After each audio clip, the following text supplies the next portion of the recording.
السلام علیکم ورحمۃ اللہ وبرکاتہ۔ باب العلم انواریہ ایجوکیشنل سوسائٹی اور جامعہ انواریہ کے زیر اہتمام قرآن مجید کی تفسیر کے علاوہ حدیث شریف اور دیگر اسلامی علوم کی مشہور و معروف، معتبر اور مستند اہم کتابوں کی ویڈیو ریکارڈنگ کا سلسلہ جاری و ساری ہے الحمدللہ۔ اسی سلسلے کی ایک سنہری کڑی صحیح بخاری شریف کی شرح نعمت الباری کا بھی سلسلہ وار درس جاری و ساری ہے۔ آج اسی کی نشست کا آغاز ہوتا ہے۔ باب نمبر 92 حدیث نمبر 1383 سے۔ بسم اللہ الرحمن الرحیم۔ باب ما قیل فی اولاد المشرکین، مشرکین کی نابالغ اولاد کے ٹھکانے کے متعلق جو اقوال آئے ہیں۔ بسم اللہ الرحمن الرحیم۔ حدثنا حبان قال اخبرنا عبد اللہ قال اخبرنا شعبۃ عن ابی بشر عن سعید بن جبیر عن ابن عباس رضی اللہ تعالی عنہم قال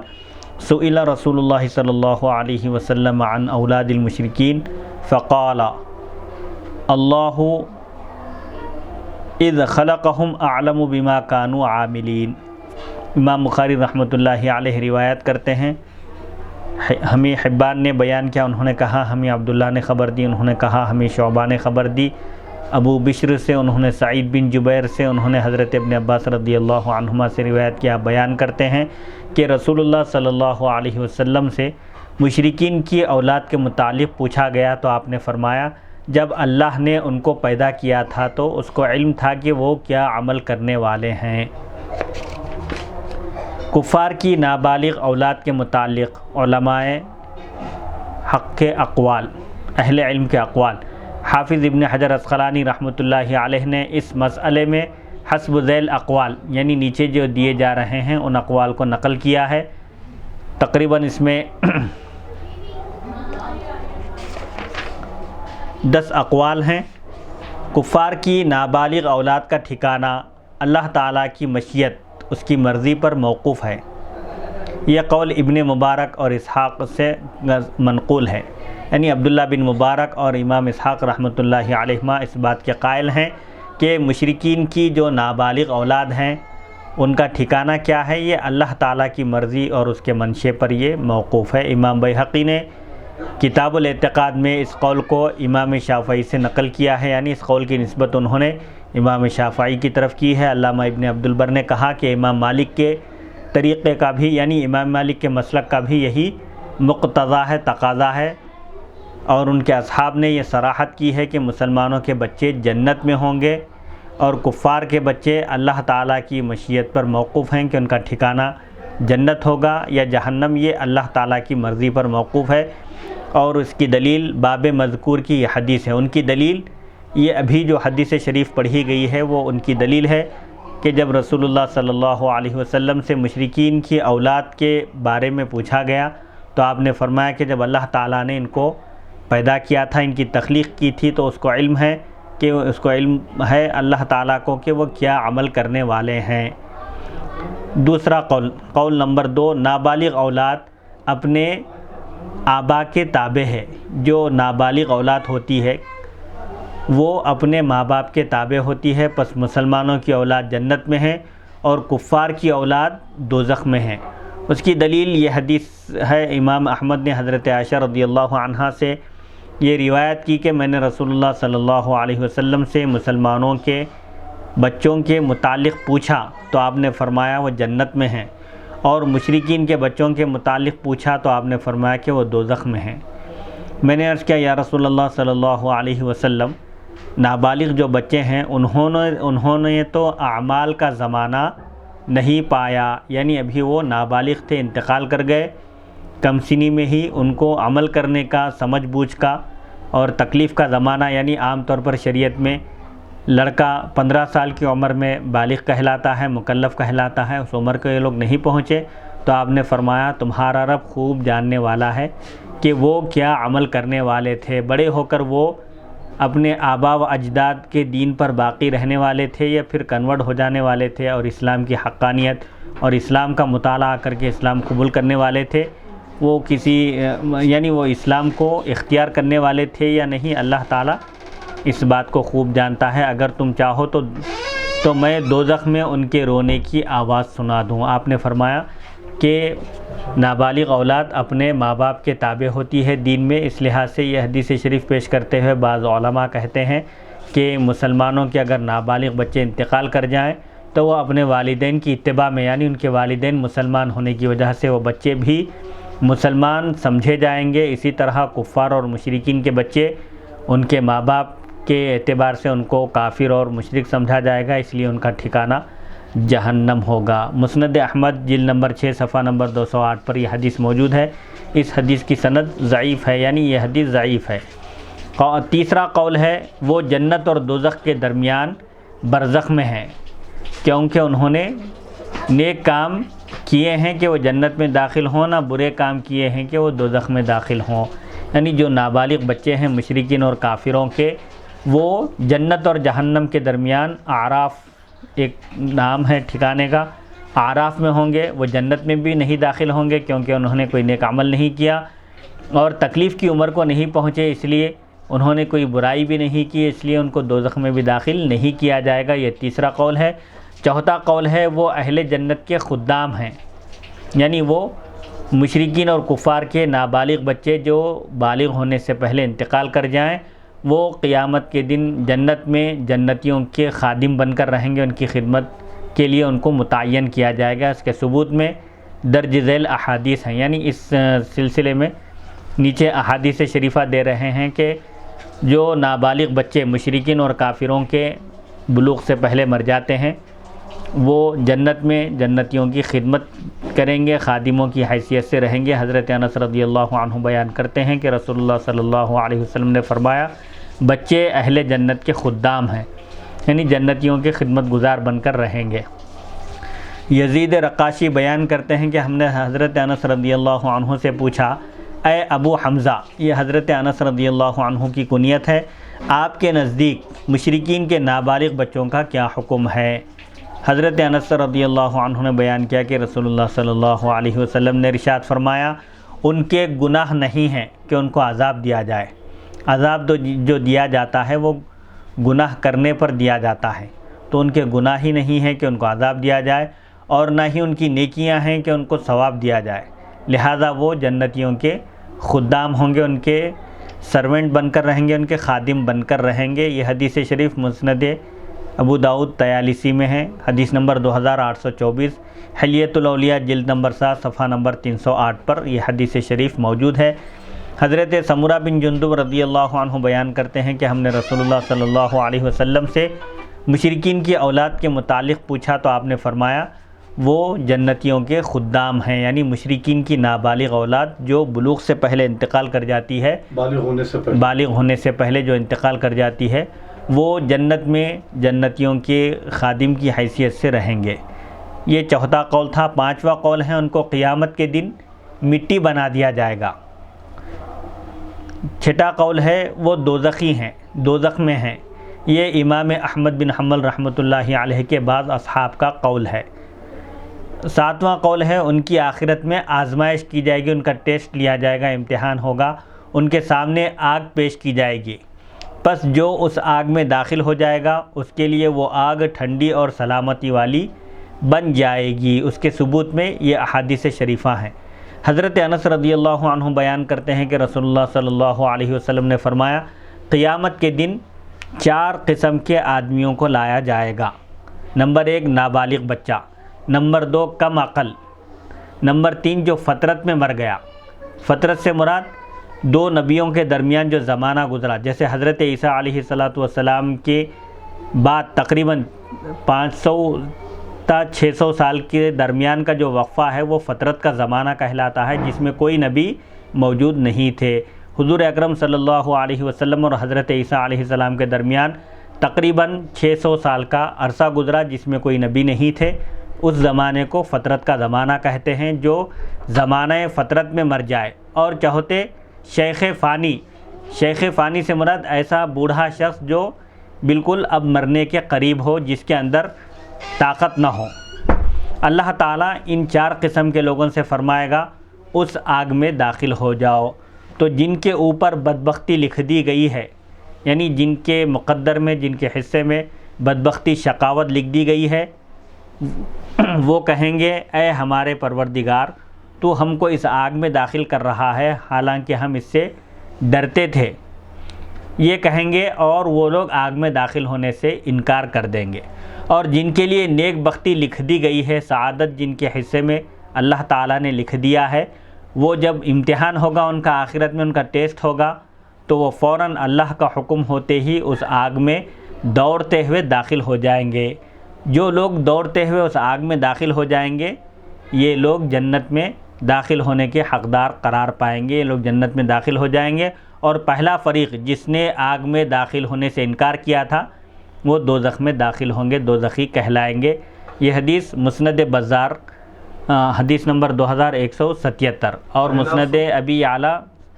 حدیث نمبر 4224۔ پہلا فریق کا مطلب مفتی صاحب؟ پہلے فریق سے مراد پہلی جماعت، جنہیں اللہ تعالیٰ آگ میں داخل ہونے کا حکم دے گا تو وہ آگ سے ڈرنے کا عذر کریں گے اور آگ میں داخل نہیں ہوں گے، وہ لوگ ان امتحان میں ناکام ہوں گے اور جہنم میں داخل ہو جائیں گے۔ حضرت ابو سعید رضی اللہ عنہ بیان کرتے ہیں کہ رسول اللہ صلی اللہ علیہ وسلم نے فرمایا، قیامت کے دن ان کو لایا جائے گا جو زمانہ فطرت میں مر گئے، جو ایک ایسے زمانے میں مر گئے جس میں کوئی نبی، کوئی ہدایت کی تعلیم دینے والے نہیں تھے، اس زمانے میں مرنے والوں کو لایا جائے گا، اور کم عقل کو اور نابالغ بچے کو جو زمانہ فطرت میں مر گیا۔ وہ جو شخص زمانہ فطرت میں مر گیا، جس زمانے میں کوئی نبی نہیں تھا، اس زمانے میں مر گیا، وہ کہے گا میرے پاس نہ کتاب آئی تھی نہ کوئی رسول آیا تھا، اور کم عقل کہے گا اے میرے پروردگار، تو نے مجھے ایسی عقل ہی نہیں دی جس سے میں خیر اور شر کا ادراک کر سکتا، یعنی جس سے میں خیر اور شر کو پہچان سکتا۔ اور نابالغ بچہ کہے گا میں نے عمل کرنے کا زمانہ نہیں پایا، یعنی عام طور پر شریعت میں 15 سال کی عمر میں مکلف کہلاتا ہے، جس پر نماز، روزے وغیرہ کے احکام جاری کیے جاتے ہیں، وہ 15 سال کی عمر ہے۔ نابالغ بچہ کہے گا میں نے اس زمانے کو، اس عمر کو پایا ہی نہیں۔ آپ نے فرمایا پھر ان کے لیے آگ پیش کی جائے گی اور ان سے کہا جائے گا کہ اس میں داخل ہو جاؤ۔ پس ان میں سے جو لوگ اللہ کے علم میں نیک بخت ہوں گے وہ اس میں داخل ہو جائیں گے۔ جب ان کا ٹیسٹ ہوگا قیامت کے دن میدان حشر میں ایک آگ میں داخل ہونے کا اللہ کی طرف سے حکم ہوگا، تو اللہ نے جن کے مقدر میں سعادت، نیک بختی لکھ دی تھی، وہ لوگ اللہ کے حکم کی تعمیل میں فوراً دوڑتے ہوئے آگ میں داخل ہو جائیں گے، اور جو اللہ کے علم ازلی میں، علم میں بدبخت ہوں گے، وہ اس آگ میں داخل نہیں ہوں گے۔ پس اللہ تعالیٰ فرمائے گا تم نے میرے سامنے میری نافرمانی کی ہے، لہٰذا تم میرے غیاب میں میرے رسولوں کی بھی نافرمانی کرتے، یعنی جب میں خود تم کو حکم دے رہا ہوں تو تم حکم کی تعمیل نہیں کر رہے ہو میرے غیاب میں، یعنی اگر میرے رسول اگر تم کو حکم دیتے تو یقیناً تم ان کا بھی حکم نہیں مانتے تھے۔ یہ حدیث حضرت معاذ رضی اللہ عنہ سے بھی مروی ہے۔ معجم کبیر حدیث نمبر 83 اور 84 جلد نمبر صفحہ نمبر 83 اور 84 جلد نمبر 20۔ معجم اوسط طبرانی کی یہ بھی حدیث نمبر 7951 ہے۔ اسی طرح مختلف حدیث شریف کی کتابوں میں یہ حدیث آئی ہے۔ یہ حدیث الاسود بن سریع سے بھی مروی ہے صحیح ابن حبان میں۔ اور 8واں قول ہے وہ جنتی ہیں، یعنی مشرکین کے نابالغ بچے جو بالغ ہونے سے پہلے مر جائیں وہ جنتی ہیں۔ علامہ نووی نے کہا کہ یہی مسلک صحیح اور پسندیدہ ہے، مختار ہے، جس پر محققین قائم ہیں، کیونکہ اللہ تعالیٰ کا ارشاد ہے وَمَا كُنَّا مُعَذِّبِينَ حَتَّى نَبْعَثَ رَسُولًا، اور ہم عذاب دینے والے نہیں ہیں یہاں تک کہ رسول بھیج دیں، یعنی جب تک کسی قوم میں ڈرانے والا، جہنم کی آگ سے ڈرانے والا اور ان کو ان کے انجام سے آگاہ کرنے والا نہ بھیجا جائے اس وقت تک ہم ان کو عذاب نہیں دیتے۔ سورہ بنی اسرائیل آیت نمبر 51۔ اور نابالغ بچوں کے حق میں رسالت محقق نہیں ہے، یعنی جو نابالغ ہیں ان پر ابھی احکام لاگو نہیں ہوتے، شریعت کی طرف سے ان پر احکام جاری نہیں کیے جا سکتے، تو کیونکہ جب عاقل کو اس لیے عذاب نہیں دیا جائے گا کہ اس کے پاس کوئی رسول نہیں آئے، تو غیر عاقل جو سمجھدار نہیں ہے، عقل مند نہیں ہے، اس کو تو بدرجہ اولا عذاب نہیں دیا جائے گا۔ اور اس کی دلیل یہ حدیث بھی ہے۔ حضرت سمرہ بن جندب رضی اللہ عنہ نے بیان کیا کہ رسول اللہ صلی اللہ علیہ وسلم نے خواب دیکھا جس کی آپ کو یہ تعبیر بتائی گئی۔ جو باغ میں طویل القامت شخص تھے وہ حضرت ابراہیم علیہ السلام ہیں، اور ان کے ارد گرد جو بچے تھے، یعنی یہ حضور اکرم صلی اللہ علیہ وسلم نے معراج کے موقع پر بھی حضرت ابراہیم اور حضرت ابراہیم کو دیکھا اور آپ کے دائیں اور بائیں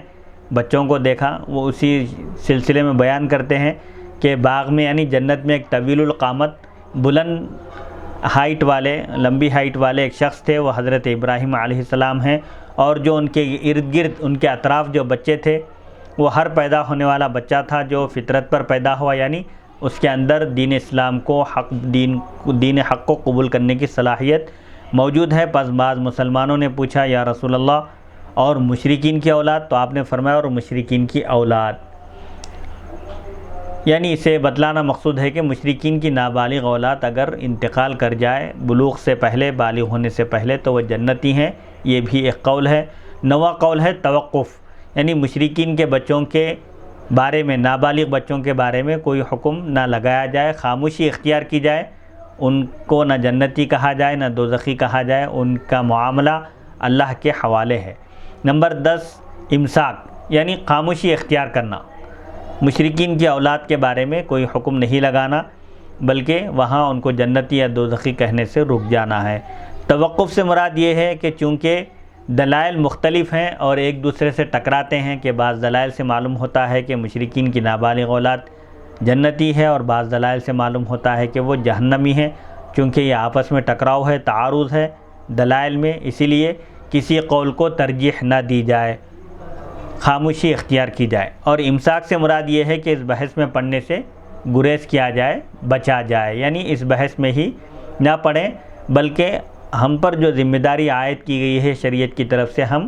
ان ذمہ داریوں کو پورا کریں۔ علامہ بدر الدین عینی نے 6 اقوال ذکر کیے ہیں اور اس قول کو ترجیح دی ہے کہ مشرکین کے بچے جنت میں ہوں گے۔ علامہ محمد بن عبد الباقی زرقانی مالکی نے حافظ ابن حجر عسقلانی رحمۃ اللہ علیہ کے ذکر کردہ 10 اقوال ذکر کیے ہیں اور اس قول کو ترجیح دی ہے کہ مشرکین کے نابالغ بچے جنت میں ہوں گے۔ نابالغ بچوں کی آخرت میں آزمائش پر اس اعتراض کا جواب کہ میدان حشر تو دار تکلیف نہیں ہے، وہاں کیوں امتحان ہوگا؟ امتحان جو بھی ہے وہ دنیا میں ہوگا، دنیا دار العمل ہے، یہاں عمل کرنا ہے، اور آخرت دار الجزا ہے، وہاں کوئی عمل نہیں ہوگا۔ دنیا دار العمل ہے، یہاں کوئی بدلہ نہیں ملے گا، جزا یہاں نہیں ہوگی اور سزا بھی یہاں نہیں ہوگی، اور آخرت صرف دار الجزا ہے، وہاں نیکیوں کی جزا ملے گی اور برائیوں کی سزا ملے گی، وہاں کوئی عمل نہیں ہوگا۔ تو پھر کس طرح وہاں پر نابالغ بچوں کا امتحان ہوگا، ان کا ٹیسٹ لیا جائے گا؟ اس سلسلے میں فرماتے ہیں کہ علامہ محمد التعودی بن محمد الطالب لکھتے ہیں، حافظ ابن حجر عسقلانی رحمۃ اللہ علیہ نے ان اقوال میں 7واں قول یہ ذکر کیا کہ قیامت کے دن مشرکین کے نابالغ بچوں، کم عقل شخص اور زمانہ فطرت، یعنی جس زمانے میں کوئی نبی نہ ہو، زمانے میں مرنے والے کی آزمائش کی جائے گی، اس کا امتحان لیا جائے گا، اس کا ٹیسٹ لیا جائے گا، اور ان کو آگ میں داخل ہونے کا حکم دیا جائے گا۔ جو اس میں داخل ہو جائے گا وہ آگ اس پر ٹھنڈی اور سلامتی والی بن جائے گی، اور جو داخل نہیں ہوگا اس کو دوزخ میں عذاب دیا جائے گا۔ اس پر یہ اعتراض ہوتا ہے، آبجیکشن ہوتا ہے کہ قیامت کا دن اور میدان حشر دار تکلیف یعنی عمل کرنے کی جگہ وہ نہیں ہے۔ دار تکلیف تو صرف دنیا ہے، دنیا میں عمل کرنا ہے اور آخرت میں جزا پانا ہے، دنیا دار العمل ہے اور آخرت دار الجزا ہے۔ پھر حشر کے دن امتحان کیوں لیا جائے گا؟ اس کا جواب یہ ہے کہ جنت یا دوزخ میں قرار پانے کے بعد، ٹکنے کے بعد ان کا امتحان نہیں لیا جائے گا۔ جنت اور دوزخ میں داخل کیے جانے کے بعد امتحان نہیں لیا جائے گا، لیکن اس سے پہلے میدان حشر میں ان کا امتحان لینے سے کوئی چیز رکاوٹ نہیں ہے۔ جنتی جنت میں داخل ہوں گے، دوزخی دوزخ میں داخل ہوں گے۔ جنت اور دوزخ میں داخل ہونے کے بعد کوئی امتحان نہیں ہوگا، لیکن جنت اور دوزخ میں داخل ہونے سے پہلے امتحان لیا جا سکتا ہے، بلکہ قرآن مجید اور احادیث صحیحہ میں وہاں بھی امتحان لینے کا ذکر ہے۔ اللہ تعالیٰ کا ارشاد ہے، اعوذ باللہ من الشیطان الرجیم، یوم یکشف عن ساق ویدعون الی السجود فلا یستطیعون، سورہ قلم آیت نمبر 42۔ جس دن معاملہ سنگین ہوگا اور ان کو سجدے کے لیے بلایا جائے گا، یعنی کفار اور مشرکین کو بارگاہ ایزدی میں سجدہ کرنے کے لیے، سجدہ ریز ہونے کے لیے بلایا جائے گا تو وہ سجدہ نہیں کر سکیں گے۔ اس آیت میں جس دن پنڈلی کھول دی جائے گی سے کیا مراد ہے؟ یعنی اللہ تعالیٰ اس وقت جلوہ فرمائے گا اس کی شان کے مطابق، یعنی اللہ تعالیٰ تجلی فرمائے گا اپنی شان کے مطابق۔ اس وقت ہر مومن مرد اور عورت اللہ کی تجلی دیکھ کر سجدہ ریز ہوں گے، سجدے میں چلے جائیں گے، سوائے ریاکار لوگوں کے جو ریاکاری کرتے تھے، دکھاوا کرتے تھے۔ مشرکین اور کفار جو بالکل ہی سجدہ نہیں کرتے تھے، معبود برحق کے آگے اپنا سر نہیں جھکاتے تھے، وہ لوگ سجدہ نہیں کر سکیں گے۔ یعنی جو لوگ دنیا میں اللہ کے آگے نہیں جھکتے تھے، اس کو سجدہ نہیں کر سکتے تھے، وہ لوگ قیامت کے دن بھی سجدہ نہیں کر سکیں گے۔ اس آیت میں حشر کے دن لوگوں کو مکلف کرنے کا ذکر ہے۔ یہاں بتلانا مقصد یہ ہے اس آیت کو پیش کرنے سے کہ قیامت کے دن بھی تکلیف ہوگی، یعنی قیامت کے دن بھی امتحان لیا جائے گا اہل ایمان کا اور اہل نفاق کا۔ بہرحال قیامت کے دن بھی امتحان ہو سکتا ہے، لیکن یہ جنت اور دوزخ میں داخل ہونے سے پہلے ہوگا۔ نیز حدیث شریف میں ہے، حضرت ابن عباس رضی اللہ عنہما بیان کرتے ہیں کہ جس نے ایسا خواب بیان کیا جس کو اس نے نہیں دیکھا، اس کو قیامت کے دن 2 جو کے درمیان گرہ لگانے، گھیٹی لگانے کا مکلف کیا جائے گا، اور وہ ہرگز ان میں گرہ نہیں لگا سکے گا، اور جو تصویر بنائے گا اس کو عذاب دیا جائے گا، اور اس کو اس تصویر میں بے جان چیز میں روح پھونکنے کا اس کو مکلف کیا جائے گا، یعنی اس کو کہا جائے گا کہ وہ بنائی ہوئی تصویر میں روح بھی پھونک دے، لیکن وہ اس میں روح نہیں پھونک سکے گا۔ اس حدیث شریف سے بھی بتلانا یہ مقصد ہے کہ اگر کوئی خواب نہ دیکھے لیکن اپنی شہرت کے لیے یا لوگوں کو اپنا معتقد بنانے کے لیے اپنی طرف سے گھڑ کر اگر کچھ خواب بیان کرے تو پھر قیامت کے دن اس کو ایسی تکلیف، یعنی اس کو ایسا عذاب دیا جائے گا کہ 2 جو کے درمیان گھیٹی ڈالنا، گرہ لگانا بہت مشکل کام ہے، ایسا مشکل کام اس کو کرنے کا حکم دیا جائے گا۔ حدیث نمبر 1384۔ حدثنا ابو الیمانی قال اخبرنا شعیب عن الزہری قال اخبرنی عطاء بن یزید اللیثی انہ سمع ابا ہریرہ رضی اللہ تعالی عنہ یقول سئل النبی صلی اللہ علیہ وسلم عن ذراری المشرکین فقال اللہ اعلم بما كانوا عاملین۔ امام بخاری رحمۃ اللہ علیہ روایت کرتے ہیں، ہمیں ابو الیمان نے بیان کیا، انہوں نے کہا ہمیں شعیب نے خبر دی زہری سے، انہوں نے کہا مجھے عطاء بن یزید لیثی نے خبر دی، انہوں نے حضرت ابو ہریرہ رضی اللہ عنہ سے سنا، بیان کرتے ہیں کہ نبی کریم صلی اللہ علیہ وسلم سے مشرکین کی نابالغ اولاد کے بارے میں پوچھا گیا تو آپ نے فرمایا اللہ ہی زیادہ جاننے والا ہے کہ وہ کیا کرنے والے تھے، یعنی نابالغ بلوغ سے پہلے مشرکین کی اولاد جو انتقال کر گئے، مر گئے ہیں، ان کے بارے میں اللہ ہی بہتر جانتا ہے کہ وہ بڑے ہو کر اپنے آبا و اجداد کے دین پر برقرار رہنے والے تھے یا پھر کنورٹ ہو جانے والے تھے، اسلام قبول کرنے والے تھے۔ اس کا علم اللہ تعالیٰ کو ہی ہے، وہ اپنے علم کے مطابق ان کے بارے میں فیصلہ کرے گا۔ اس حدیث کی تشریح گزشتہ حدیث 1383 میں گزر چکی۔ باب مذکور کی حدیث، یعنی ابھی اس باب کی جو حدیث ہے یہ شرح صحیح مسلم جلد نمبر 7 صفحہ نمبر 355 حدیث نمبر 6638 پر بھی مذکور ہے۔ اس کی شرح کا عنوان ہے کافروں کے نابالغ بچوں کے اخروی انجام کا حکم، یعنی کافروں کے جو نابالغ بچے بلوغ سے پہلے مر گئے، آخرت میں ان کا انجام کیا ہوگا۔ حدیث نمبر 1385۔ حدثنا آدم قال حدثنا ابن ابی ذئب عن الزہری عن ابی سلمۃ بن عبد الرحمن عن ابی ہریرہ رضی اللہ تعالی عنہ قال قال النبی صلی اللہ علیہ وسلم کل مولود یولد علی الفطرہ فابواہ یہودانہ او ینصرانہ او یمجسانہ کمثل البہیمۃ تنتج البہیمۃ هل تری فیہا جدعا۔ امام بخاری رحمۃ اللہ علیہ روایت کرتے ہیں، ہمیں آدم نے حدیث بیان کی، انہوں نے کہا ہمیں ابن ابی ذئب نے بیان کیا زہری سے، انہوں نے ابو سلمہ بن عبد الرحمن سے، انہوں نے حضرت ابو ہریرہ رضی اللہ عنہ سے روایت کیا، بیان کرتے ہیں کہ نبی اکرم صلی اللہ علیہ وسلم نے ارشاد فرمایا ہر بچہ فطرت پر پیدا ہوتا ہے۔ فطرت پر پیدا ہونے سے مراد یہ ہے کہ ہر بچے کے اندر حق بات کو، دین حق کو قبول کرنے کی صلاحیت ہوتی ہے، پس اس کے ماں باپ اس کو یہودی یا نصرانی یا مجوسی یعنی آتش پرست بنا دیتے ہیں، یعنی والدین اس کو اپنے دین کا پیروکار بناتے ہیں۔ والدین اگر یہودی ہوں تو بچہ بھی یہودی بن جاتا ہے، والدین اگر نصرانی ہوں تو بچہ بھی نصرانی یعنی عیسائی کرسچن بن جاتا ہے، اور اگر والدین آگ کی پوجا کرنے والے ہوں تو بچہ بھی آگ کی پوجا کرنے والا ہو جاتا ہے۔ جیسے چوپائے سے چوپایا پیدا ہوتا ہے، کیا تم اس کو نکٹا یا کان کٹا دیکھتے ہو؟ یعنی جیسے چوپائے بھی جو پیدا ہوتے ہیں وہ صحیح و سالم پیدا ہوتے ہیں، ان میں کوئی کان کٹا ہوا ناک کٹا ہوا نہیں ہوتا۔ اسی طرح بچے بھی جو پیدا ہوتے ہیں دنیا میں وہ دین فطرت پر پیدا ہوتے ہیں، ان کے اندر دین حق کو یعنی اسلام کو قبول کرنے کی صلاحیت ہوتی ہے، لیکن ان کے والدین اپنا اثر ان کے اوپر ڈال کر ان کو اپنے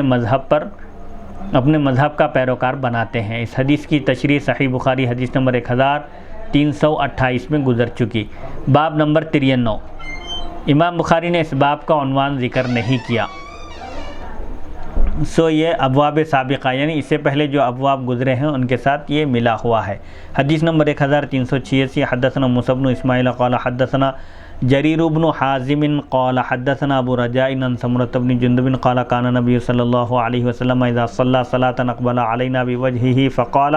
من رأى منكم الليلة رؤيا قال فإن رأى احد قصها فيقول ما شاء الله فسألنا يوما فقال هل رأى احد منكم رؤيا قلنا لا قال لكني رأيت الليلة رجلين أتياني فأخذا بيدي فأخرجاني إلى الأرض المقدسة فإذا رجل جالس ورجل قائم بيده قال بعض أصحابنا عن موسى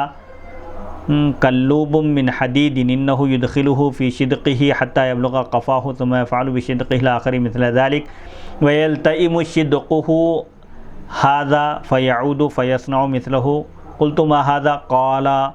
انطلق فانطلقنا حتى أتينا على رجل مستجع على قفاه ورجل قائم على رأسه بفهر أو صخرة فيشدخ به رأسه فإذا ضربه تدهده الحجر فانطلق إليه ليأخذه فلا يرجع إلى هذا حتى يلتئم رأسه وعاد رأسه كما هو فعاد إليه فضربه قلت من هذا قال انطلق فانطلقنا إلى ثقب مثل التنور أعلاه ضيق وأسفله واسع يتوقد تحته نارا فإذا اقترب ارتفعوا حتى كاد أن يخرجوا فإذا خمدت رجعوا فيها وفيها رجال ونساء عراة فقلت من هذا قال انطلق فانطلقنا حتى أتينا على نهر من دم فيه رجل قائم على وسط النهر رجل بين يديه حجارة قال يزيد ووهب بن جرير عن جرير بن حازم على شط النهر رجل فأقبل رجل الذي في النهر فإذا أراد أن يخرج رمى الرجل بحجر في فيه فرده حيث كان فجعل كلما جاء ليخرج رمى في فيه بحجر فيرجع كما كان فقلت ما هذا قال انطلق فانطلقنا حتى انتهينا إلى روضة خضراء فيها شجرة عظيمة وفي أصلها شيخ وصبيان وإذا رجل قريب من الشجرة بين يديه نار يوقدها فصعدا بي في الشجرة وأدخلاني دارا لم رقبت أحسن منها فيها رجال شيوخ وشباب ونساء وصبيان ثم أخرجاني منها فصعدا بي الشجرة فأدخلاني دارا هي أحسن وأفضل فيها شيوخ وشباب قلت طوفتمان الليلة فأخبراني عما رأيت قال نعم أما الذي رأيته يشق شدقه فكذاب يحدث بالكذبة فتحمل عنه حتى تبلغ الآفاق فيصنع به ما رأيت إلى يوم القيامة والذي رأيته يشدق رأسه فرجل علمه القرآن فنام عنه بالليل ولم يعمل فيه بالنهار يفعل به إلى يوم القيامة والذي رأيته في الثقب فهم الزنات والذي رأيته في النهر يأكل الربا والشيخ في أصل الشجرة إبراهيم عليه السلام والصبيان حوله فأولاد الناس والذي يوقد النار مالك خازن النار والدار الأولى التي دخلت دار عامة المؤمنين وأما هذه الدار فدار الشهداء وأنا جبريل وهذا ميكائيل فارفع رأسك فرفعت رأسي فإذا فوقي مثل السحاب قال ذاك منزلك قلت دعاني ادخل منزلی قال انه بقي لك عمر لم تستكمله فلو استكملت اتيت منزلك۔ امام بخاری رحمۃ اللہ علیہ روایت کرتے ہیں ہمیں موسیٰ بن اسماعیل نے بیان کیا، انہوں نے کہا ہمیں جریر بن حازم نے بیان کیا، انہوں نے کہا ہمیں ابو رجاء نے بیان کیا، حضرت سمرہ بن جندب رضی اللہ عنہ سے انہوں نے بیان کیا، جب نبی اکرم صلی اللہ علیہ وسلم نماز پڑھاتے یعنی فجر کی نماز تو ہماری طرف متوجہ ہوتے، پس پوچھتے تم میں سے آج رات کسی نے خواب دیکھا ہے؟ پس اگر کسی نے خواب دیکھا ہوتا تو وہ بیان کرتا، پس جو اللہ تعالیٰ چاہتا وہ آپ فرماتے، یعنی صحابہ میں سے اگر کوئی رات میں خواب دیکھتے تو حضور اکرم صلی اللہ علیہ وسلم فجر کی نماز ادا کرنے کے بعد صحابہ سے پوچھتے کہ کیا کسی نے کوئی خواب دیکھا ہے؟ اگر کوئی دیکھتے خواب تو وہ اپنا خواب بیان کرتے، پھر حضور اکرم صلی اللہ علیہ وسلم اس خواب کی تعبیر بیان فرماتے تھے۔ ایک دن آپ نے ہم سے پوچھا، پس فرمایا کیا تم میں سے کسی نے کوئی خواب دیکھا ہے؟ ہم نے کہا نہیں،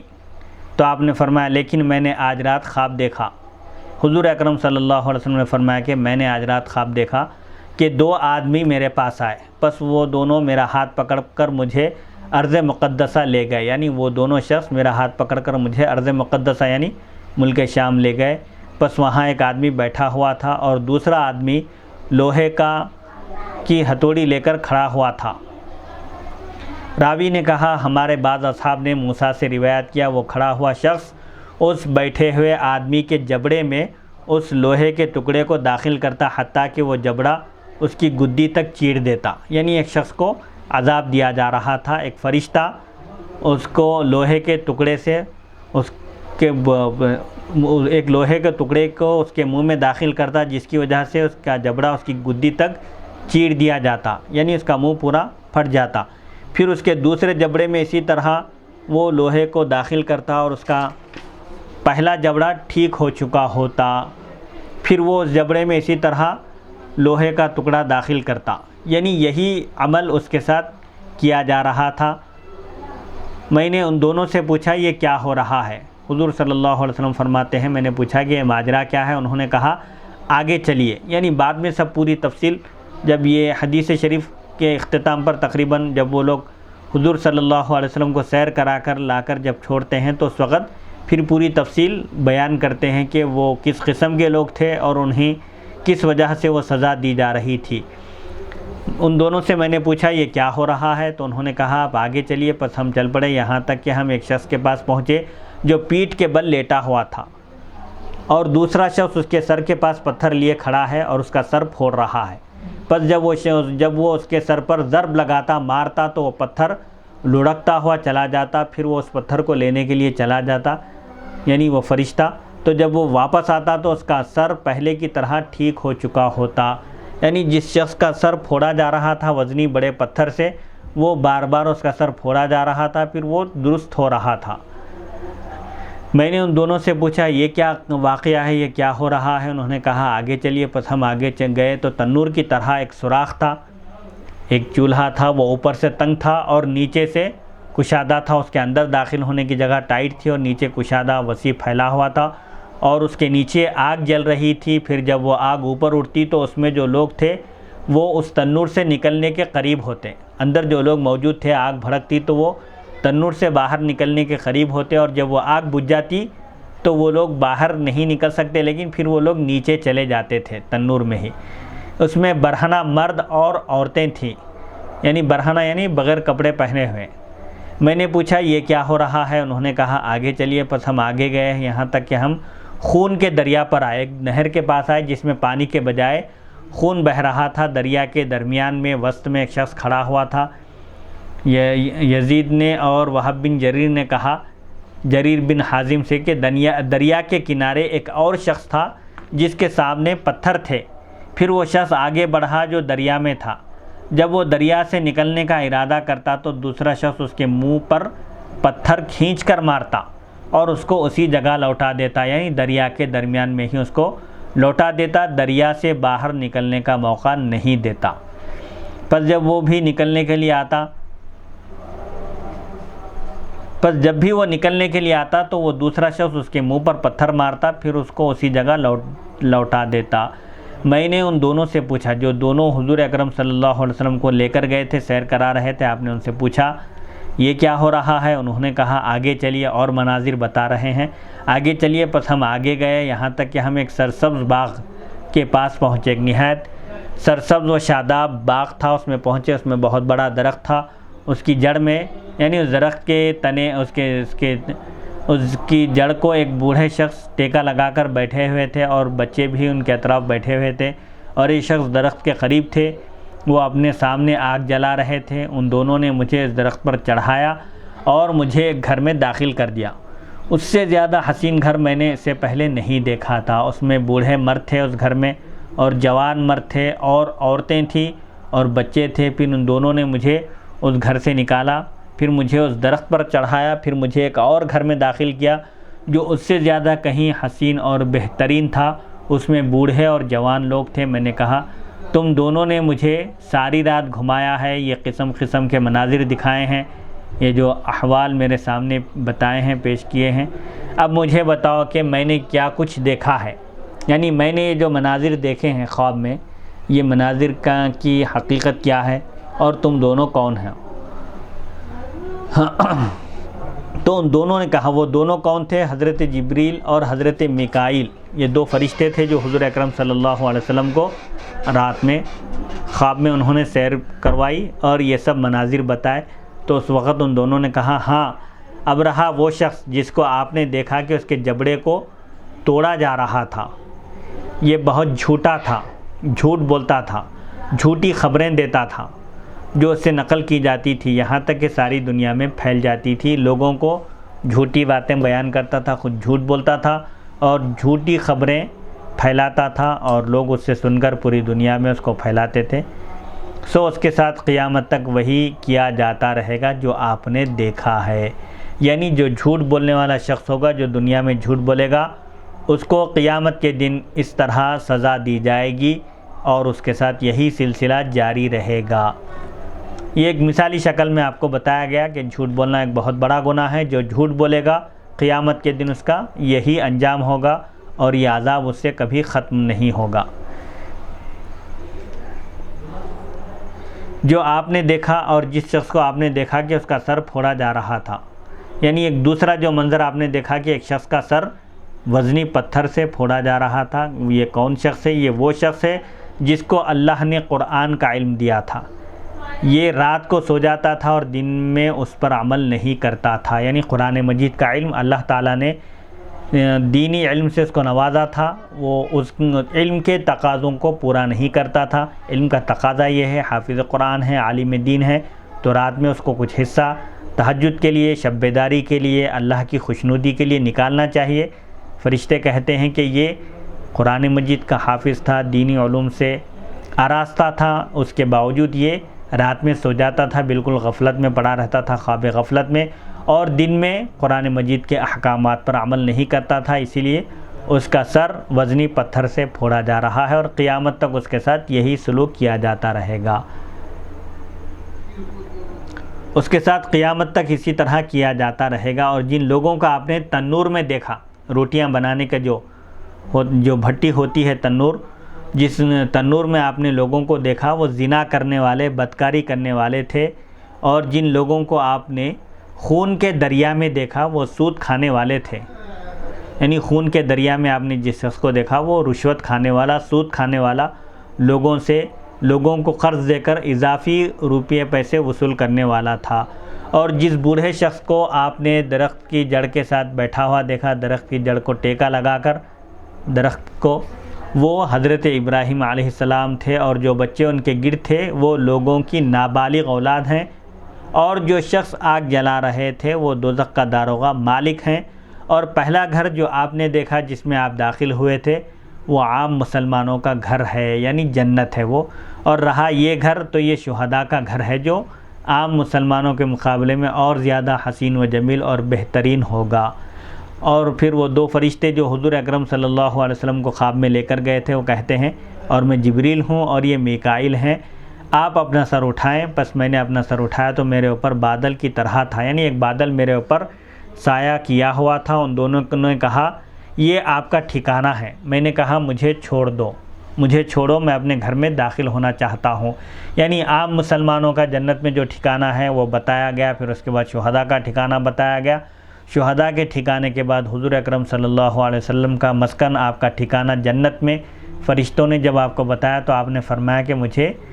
جنت میں میرے اپنے ٹھکانے میں داخل ہونے دو۔ تو ان دونوں نے کہا ابھی آپ کی عمر شریف باقی ہے جس کو آپ نے مکمل نہیں کیا، پس اگر آپ نے اپنی عمر کی تکمیل کر لی تو آپ اپنے ٹھکانے میں جائیں گے۔ یعنی جنت میں جو داخلہ ہوگا وہ طبعی موت کے بعد، جب قیامت قائم ہوگی اس کے بعد سب جنت میں جائیں گے۔ دنیا میں رہتے ہوئے اور انتقال سے پہلے کوئی موت کا مزہ چکھنے سے پہلے کوئی جنت میں داخل نہیں ہو سکتے۔ اس حدیث شریف کی تشریح صحیح بخاری حدیث نمبر 845 میں گزر چکی ہے۔ اس طویل حدیث شریف میں اصل جو چیز بتانے کی تھی وہ یہ ہے کہ حضرت ابراہیم علیہ السلام کے اطراف جو نابالغ بچے جنت میں دکھائے گئے آپ صلی اللہ علیہ وسلم کو، مشرکین کی نابالغ اولاد تھی۔ تو جو لوگ یہ کہتے ہیں کہ مشرکین کی نابالغ اولاد جنت میں داخل ہوگی، ان کی دلیل یہ حدیث شریف ہے۔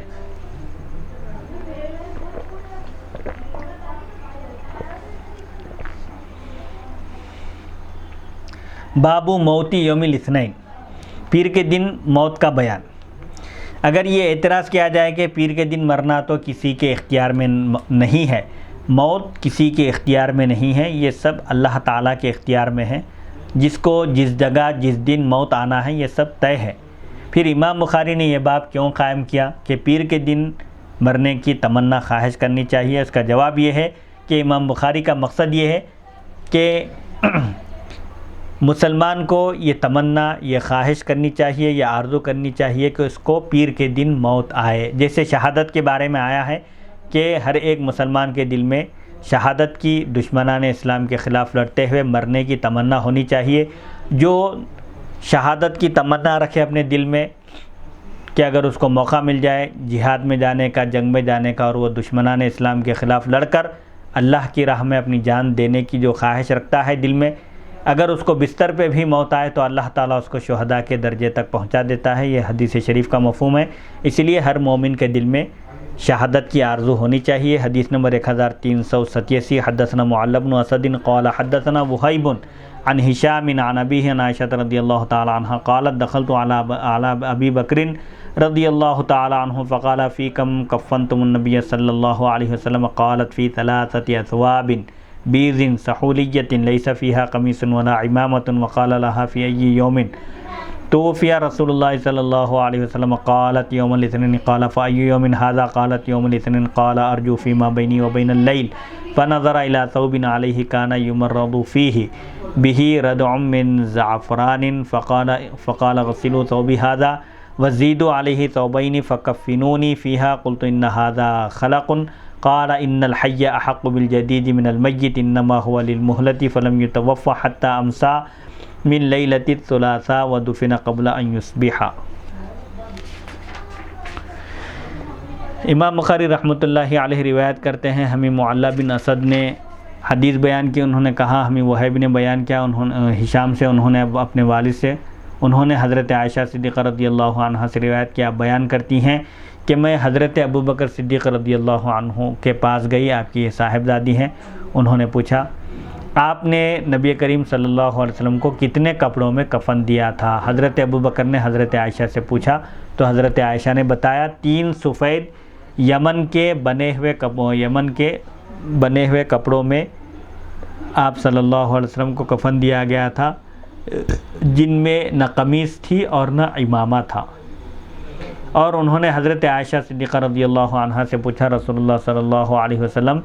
کس دن وصال فرمائے تھے، آپ کا وصال مبارک کس دن ہوا تھا؟ حضرت عائشہ نے بتایا پیر کے دن۔ پھر حضرت ابو بکر صدیق رضی اللہ عنہ نے پوچھا آج کون سا دن ہے؟ حضرت عائشہ نے بتایا پیر کا دن ہے۔ حضرت ابو بکر نے کہا مجھے اس وقت سے لے کر آج رات تک امید ہے، یعنی آج پیر کا دن ہے تو مجھے امید ہے کہ میں بھی آج اس دنیا سے رخصت ہو جاؤں گا۔ پھر حضرت ابو بکر نے اپنے کپڑوں کو دیکھا جن میں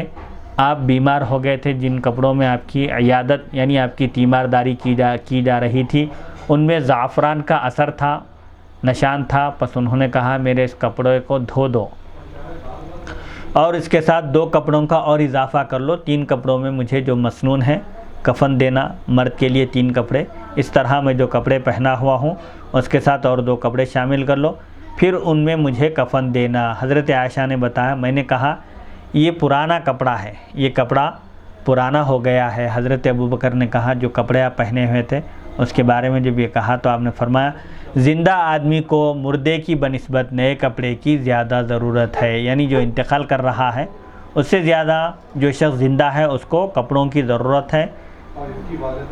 مردے کا کپڑا خون اور پیپ کے لیے ہے، یعنی جو میت کو جو کفن دیا جاتا ہے، عام آدمی وہ ہوتا ہے تو اس کا جسم گل جاتا ہے، اس کا جسم پورا ختم ہو جاتا ہے، نہ کفن باقی رہتا ہے اور نہ ہی اس کا بدن باقی رہتا ہے، لیکن جو اہل اللہ ہیں، اللہ کے محبوب اور مقرب بندے ہیں، صحابہ کرام کا مرتبہ تو سب سے اعلیٰ اور عرفہ ہے، ان کے بھی اجسام محفوظ رہتے ہیں قبروں میں۔ آپ یہ عام آدمیوں کے لحاظ سے آپ نے فرمایا کہ مردے کا کپڑا مردے کو نئے کپڑے میں کفن دو یا پرانے کپڑے میں، ایک ہی بات ہے۔ مردے کا کپڑا تو خون اور پیپ کے لیے ہے۔ پھر حضرت ابوبکر صدیق رضی اللہ عنہ وفات نہیں پائے یہاں تک کہ انہوں نے منگل کی رات گزار لی، یعنی شب منگل آپ کا انتقال ہوا اور صبح سے پہلے آپ کی تدفین عمل میں آئی۔ اس حدیث کو امام بخاری نے روایت کیا۔ پیر کے دن وفات کی تمنا کی فضیلت، علامہ ابن بطال مالکی لکھتے ہیں حضرت ابوبکر صدیق رضی اللہ عنہ نے اپنی صاحبزادی سے یہ پوچھا تھا کہ رسول اللہ صلی اللہ علیہ وسلم کی وفات کس دن ہوئی تھی، تاکہ ان کو بھی اس دن وفات پانے کی برکت حاصل ہو جائے۔ اور ہمیشہ سے لوگ صالحین کے کپڑوں سے، یعنی نیک لوگوں کے کپڑوں سے تبرک حاصل کرنے اور ان کی ولادت اور وفات کے دن سے موافقت کی حصول کی کوشش کرتے ہیں۔ یعنی عام طور پر جو صلحاء ہیں، بزرگان دین ہیں، وہ لوگ جس دن وفات پائے ہیں برکت حاصل کرنے کے لیے ان کا لباس اور ان کے وفات کا دن تلاش کرتے ہیں اور اپنے طور پر کوشش کرتے ہیں کہ جیسا کہ عربی میں ایک شعر ہے، احب الصالحین ولست منہم لعل اللہ یرزقنی صلاحا، یعنی میں صالحین سے محبت رکھتا ہوں اگرچہ کہ میرا شمار صالحین میں نہیں ہے، میں نیک نہیں ہوں، لیکن اللہ کے نیک اور محبوب مقرب بندوں سے میں محبت رکھتا ہوں کہ یقین ہے کہ اس برکت اللہ تعالیٰ مجھے ان کے طفیل، ان کی برکت سے مجھے بھی نیک بنا دے۔ تو اسی طرح حضرت ابوبکر صدیق رضی اللہ عنہ نے بھی پیر کے دن وفات پانے کی آپ نے اپنی خواہش ظاہر کی اور اس میں رغبت کرتے ہیں نیک لوگ اور اس کی حرص کرتے ہیں۔ جس دن نبی کریم صلی اللہ علیہ وسلم کی وفات ہوئی اس دن وفات کی تمنا کرنی چاہیے، اور اگر وہ شخص اس دن فوت نہیں ہوا تو اسے پیر کے دن کی وفات کی تمنا کرنے کا انشاءاللہ ثواب ضرور ملے گا، کیونکہ انتقال، موت بندے کے اختیار میں نہیں ہے، کبھی بھی موت آ سکتی ہے، کسی بھی دن آ سکتی ہے، لیکن ایک فائدہ یہ ہوگا کہ کوئی پیر کے دن، چونکہ حضور اکرم صلی اللہ علیہ وسلم کا وصال باکمال پیر کے دن ہوا، مجھے بھی پیر کے دن موت آئے، اگر کوئی یہ خواہش کرے اور پیر کے دن اگر اس کا انتقال نہ بھی ہو تو اس نیک نیتی کا اس کو ثواب ضرور ملے گا۔ جیسے حضرت ابن عمر رضی اللہ عنہما نبی کریم صلی اللہ علیہ وسلم کے ان آثار کی اتباع کرتے تھے جن کی اتباع کرنا سنت اور عبادت نہیں ہے، پس وہ اس جگہ کھڑے ہوتے تھے جس جگہ نبی کریم صلی اللہ علیہ وسلم کھڑے ہوئے تھے، اور اس جگہ اپنی اونٹنی کو گھماتے تھے جس جگہ نبی کریم صلی اللہ علیہ وسلم نے اپنی اونٹنی کو گھمایا تھا۔ ان تمام کاموں کو ادا کرنا، ان تمام کاموں کو انجام دینا اگرچہ عبادت نہیں ہے، لیکن حضرت ابن عمر رضی اللہ عنہما ان کاموں کو نبی کریم صلی اللہ علیہ وسلم کی محبت کی وجہ سے اور آپ کے آثار کی حفاظت کی وجہ سے کیا کرتے تھے۔ جیسا کہ ابن عمر رضی اللہ عنہما کے بارے میں آیا ہے کہ آپ مکے سے مدینہ کے درمیان سفر کے دوران آپ ان تمام مقامات پر اتر کر رک کر خاص طور پر نماز ادا کرتے تھے جن مقامات پر حضور اکرم صلی اللہ علیہ وسلم نے نماز ادا فرمائی تھی۔ اور جو شخص آپ کے ان آثار کی اتباع کرے گا جن کی اتباع کرنا لازم اور عبادت نہیں ہے تو وہ ان آثار کی بطریق اولا، بدرجہ اولا اتباع کرے گا جن کی اتباع کرنا لازم اور عبادت ہے۔ پیر کے دن کی فضیلت، امام بخاری نے جمعہ کے دن وفات کا باب قائم نہیں کیا کیونکہ جمعہ کے دن وفات کی فضیلت کی احادیث ان کی شرائط کے مطابق نہیں ہے۔ جمعہ کے دن انتقال کی فضیلت یہ ہے کہ جو شخص جمعہ کے دن انتقال کر جائے وہ عذاب قبر سے محفوظ رہے گا۔ تو امام بخاری نے جمعہ کے دن انتقال کی حدیث کیوں نہیں بیان کی؟ اس لیے کہ ان کے جو شرائط ہیں وہ حدیث ان کے شرائط کے مطابق نہیں ہے، اور پیر کے دن وفات کا باب انہوں نے قائم کیا کیونکہ اس پر اہل سنت کا اتفاق ہے کہ آپ صلی اللہ علیہ وسلم کی پیدائش، ولادت باسعادت پیر کے دن ہوئی، اور آپ پر پیر کے دن ہی قرآن مجید کا نزول ہوا، اور پیر کے دن آپ نے نبوت کا اعلان فرمایا، اور پیر کے دن آپ مدینہ منورہ میں داخل ہوئے، اور پیر کے دن آپ کا وصال باکمال ہوا۔ اسی لیے آپ پیر اور جمعرات کے دن روزہ رکھا کرتے تھے، جیسا کہ مسلم شریف کی حدیث ہے، صحابہ نے جب پوچھا پیر کے دن خاص طور پر روزہ رکھنے کی وجہ تو آپ نے فرمایا ذاک یوم ولدت فیہ، یہ وہ دن ہے جس دن میری پیدائش ہوئی۔ امام مالک نے حضرت ابو ہریرہ رضی اللہ عنہ سے یہ روایت کی ہے کہ رسول اللہ صلی اللہ علیہ وسلم نے ارشاد فرمایا لوگوں کے اعمال ہر جمعہ کو 2 مرتبہ یعنی ہر ہفتے میں 2 مرتبہ پیش کیے جاتے ہیں۔ وہ 2 دن کون سے ہیں؟ پیر کے دن اور جمعرات کے دن بندوں کے اعمال پیش کیے جاتے ہیں، پس ہر مومن بندے کی مغفرت کر دی جاتی ہے، اس کے گناہوں کو بخش دیا جاتا ہے، سوائے اس بندے کے جس کے درمیان اور اس کے مسلمان بھائی کے درمیان بغض ہو، نفرت ہو، عداوت ہو، ان کو چھوڑ دیا جاتا ہے اور کہا جاتا ہے ان کو چھوڑ دو یہاں تک کہ یہ ایک دوسرے کی طرف رجوع کر لیں، یعنی یہاں تک کہ یہ دونوں آپس میں مصالحت کر لیں، صلح کر لیں اور قطع تعلق جو کیے ہوئے تھے اس کو ختم کر دیں۔ ان دونوں کو چھوڑ کر بقیہ سب لوگوں کے گناہوں کی مغفرت کر دی جاتی ہے۔ یہ تعلق یعنی قطع تعلق سے مراد یہ ہے کہ آپس میں جو تعلقات ہے، رشتہ داری ہے، اس کو ختم کر کے ایک دوسرے سے منہ موڑے ہوئے ہیں، ایک دوسرے سے ملاقات نہیں کرتے یا ایک دوسرے کو سلام نہیں کرتے، یہ قطع تعلق ہے۔ تو پیر کے دن کی مناسبت یہ ہے کہ حضور اکرم صلی اللہ علیہ وسلم کی ولادت باسعادت بھی پیر کو ہوئی اور آپ پر وحی بھی پیر کے دن نازل ہوئی، نبوت کا اعلان بھی آپ نے پیر کے دن فرمایا۔ پیر کے دن آپ ہجرت کر کے آپ مدینہ منورہ میں داخل ہوئے تو وہ بھی پیر کا دن تھا اور آپ کا وصال با کمال بھی پیر کو ہوا۔ اسی طرح اعمال بھی جو پیش کیے جاتے ہیں ہفتے میں 2 دن، اس میں ایک دن پیر کا ہے، اس لحاظ سے پیر کے دن کو کئی خصوصیتیں حاصل ہیں۔ جمعہ کے دن وفات کی فضیلت، نبی کریم صلی اللہ علیہ وسلم سے جمعہ کے دن کی وفات کی فضیلت کے سلسلے، وفات یعنی موت، جمعہ کے دن مرنے کی فضیلت کے سلسلے میں بھی احادیث شریفہ مروی ہیں۔ حضرت عبداللہ بن عمرو بن عاص رضی اللہ عنہما بیان کرتے ہیں، میں نے نبی کریم صلی اللہ علیہ وسلم کو یہ فرماتے ہوئے سنا کہ جو شخص جمعہ کے دن یا جمعہ کی شب کو انتقال کر جائے، اللہ تعالیٰ اس کو قبر کے فتنے سے مراد قبر کے عذاب سے محفوظ رکھتا ہے۔ سنن ترمذی حدیث نمبر 1074، مصنف عبدالرزاق حدیث نمبر 5554، مسند احمد جلد نمبر 2 صفحہ 169، مشکات المصابیح حدیث نمبر 1467۔ حضرت انس بن مالک رضی اللہ عنہ بیان کرتے ہیں کہ جو شخص جمعہ کے دن انتقال کر جائے اس کو عذاب قبر سے محفوظ رکھا جاتا ہے۔